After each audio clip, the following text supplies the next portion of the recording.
Salut les SIAP, que tu sois en recyclage ou en révision pour passer bientôt devant le jury, je te fais un petit rappel du système de sécurité incendie avec schéma. Déjà, voyons la définition du SSI. C'est un ensemble de matériel servant à collecter, traiter et effectuer les fonctions nécessaires à la mise en sécurité d'un bâtiment ou d'un établissement.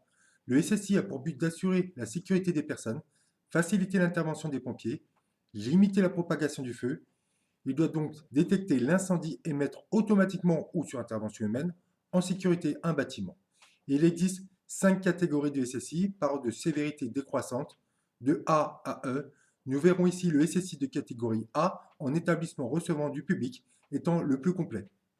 Le SSI sert à collecter des informations, traiter ces informations et exécuter l'information.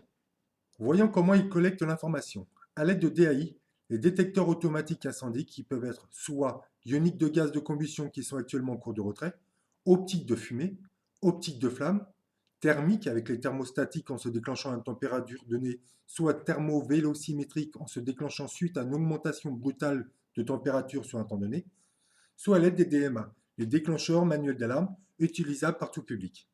Les DAI ou DMA sont reliés à l'ECS, équipement de contrôle et de signalisation. Sur l'ECS, il y a des voyants qui sont soit vert fixe pour informer d'une mise sous tension, jaune fixe pour informer d'un dérangement ou une anomalie, soit rouge fixe pour informer d'un déclenchement d'au moins un DMA ou détection d'au moins une DAI.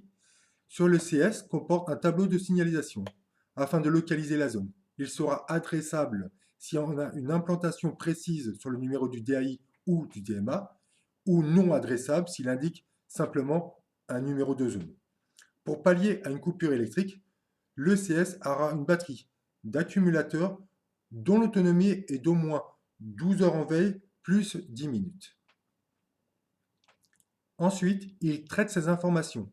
Nous avons un CMSI, centralisateur de mise en sécurité incendie, qui est dévoyant sur l'US, l'unité de signalisation, servant à donner la position des DAS, les dispositifs actionnés de sécurité, qui seront vert fixe si tous les DAS sont en position d'attente, jaune fixe si anomalie, défaut de ligne d'un ou plusieurs DAS, jaune clignotant si un ou plusieurs DAS sont en défaut de position d'attente, rouge fixe si tous les DAS sont en position de sécurité, rouge clignotant si un ou plusieurs DAS sont en défaut de position de sécurité. Sur le CMSI dispose d'une UCMC, c'est l'unité de commande manuelle centralisée, qui servira à commander les DAS pour mettre en position de sécurité. Sur le CMSI dispose également d'une UGA, l'unité de gestion des alarmes, qui permet de gérer et déclencher le processus d'alarme au moyen d'un DS, le diffuseur sonore, et dans certains cas d'un message sonore. Là aussi, pour pallier à une coupure électrique, le CMSI aura une batterie d'accumulateur dont l'autonomie est de 12 heures en veille, plus 60 minutes minimum. Enfin, il exécute l'information. Il s'agit de la mise en sécurité incendie du bâtiment. Au moyen des DAS, les dispositifs actionnés de sécurité qui sont mis en fonction par les DAC, les dispositifs adaptateurs de commande, qui transforment l'énergie électrique en une autre énergie, nous aurons du compartimentage avec la fermeture des ports coupe-feu et des clapets coupe-feu, du désenfumage avec l'ouverture des volets et mise en route des moteurs de soufflage et d'extraction, et l'évacuation du public par dans certains cas le déverrouillage des issues de secours et la mise en route du processus d'alarme qui comporte une temporisation de 5 minutes au maximum. Pour la mise en sécurité du bâtiment, des fonctions peuvent être ajoutées comme la mise en arrêt de certaines installations techniques, le non-stop des ascenseurs pour les hôpitaux et les maisons de retraite, ainsi que l'installation d'extinction automatique à gaz.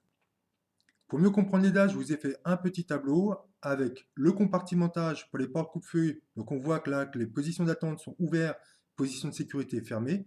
Pour les clapets coupe-feu, la position d'attente sera ouverte et la position de sécurité fermée. Pour le désenfumage, pour les volets, la position d'attente sera fermée et la position de sécurité sera ouverte. Pour le coffret de relayage, la position d'attente sera à l'arrêt et la position de sécurité en fonction. Pour l'évacuation, dans certains cas, il y a les issues de secours. Donc la position d'attente sera verrouillée et la position de sécurité sera déverrouillée. Comme je vous l'ai dit, pour les hôpitaux, par exemple les maisons de retraite, il y aura le non-stop ascenseur au niveau. La position d'attente sera désactivée et la position de sécurité sera activée. Faites attention, les diffuseurs sonores sont des dispositifs commandés terminaux, mais pas des DAS. On va terminer avec les 5 niveaux différents d'accès du SSI. Il y a le niveau 0 tout public, comme actionner un déclencheur manuel d'alarme. Le niveau 1 pour les personnes exerçant une responsabilité générale de surveillance au sein de l'établissement avec les SIAP 1 et les SIAP 2, avec comme exemple agir sur une commande manuelle de l'UCMC. Il y a le niveau 2 pour les personnes ayant une responsabilité particulière de sécurité au sein de l'établissement avec les SIAP 2. Comme exemple, nous avons la mise hors service d'au moins un détecteur ou le réarmement du SSI suite à un déclenchement. Au niveau 3, on aura les personnes habilitées à la maintenance du SSI, comme le remplacement d'une même carte électronique. Et avec le niveau 4, les personnes habilitées pour le constructeur à effectuer des modifications SSI, comme modifier le programme d'exploitation. Voilà une petite explication du SSI. Bon courage à ceux qui sont dans la révision, bon courage à ceux qui vont passer l'examen. Dans une prochaine vidéo, je vous expliquerai un petit peu les procédures à faire pour une alarme restreinte du SSI et je vous souhaite bon courage à tous.